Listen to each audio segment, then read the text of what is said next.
గురుగారు మరి ఈ వారం గ్రహ సంచారం ఎలా ఉంది? ఈ వారం గ్రహ గమనాలను పరిశీలన చేస్తే సూర్యోదయ లగ్నం మిథున లగ్నం.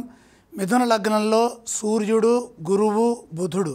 సింహంలో కుజకేతువులు. మకరంలో చంద్రుడు, రాహు కుంభంలో, మీనంలో శని, శుక్రుడు ఏకాదశంలో. అధిక గ్రహాలు కాలసర్పంలో ఉన్నాయి. జ్యేష్ఠ బహుళ చవితి నుండి జ్యేష్ఠ బహుళ ఏకాదశి వరకు ఈ వార ఫలాలు కొనసాగుతాయి. 15వ తారీఖు ఆదివారము రవి మిథున సంక్రమణము.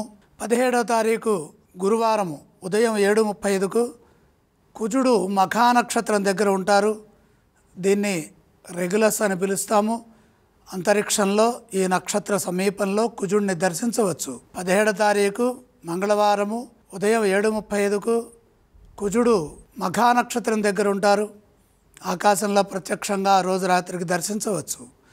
18వ తారీఖు బుధవారము చంద్రరాహుల యొక్క సమాగమం మధ్యాహ్నం 15:11 అంటే 3:11.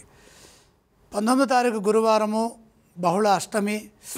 ఈ అష్టమి ఘడియలను కూడా ప్రత్యక్షంగా మనం ఆకాశంలో దర్శించవచ్చు. 19వ తారీఖు గురువారము 9:17 చంద్రుడు శని దగ్గర ఉంటారు. 21 శనివారము 8:12 సమ్మర్ సొలిస్టిస్ అనగా జూన్ 21 ఉత్తరార్ధగోళంలో పొడవైన రోజు, అంటే పగటి కాలం ఎక్కువగా ఉంటుంది. దీన్నే ఉత్తరాయణ అంతకాలము. ఇది విషువత్ చక్రరీత్యా ఏర్పడుతున్నటువంటి స్థితి.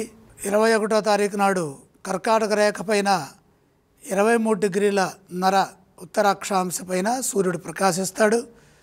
సొలిస్టిస్ సమయంలో ఆర్కిటిక్ సర్కిల్ వద్ద సూర్యుడు ఎప్పుడు అస్తమించడు, అనగా 21 యోగిని ఏకాదశి. ఇవి అంతరిక్షంలో మనకి పంచాంగరీత్యా కనపడే ముఖ్యాంశాలు.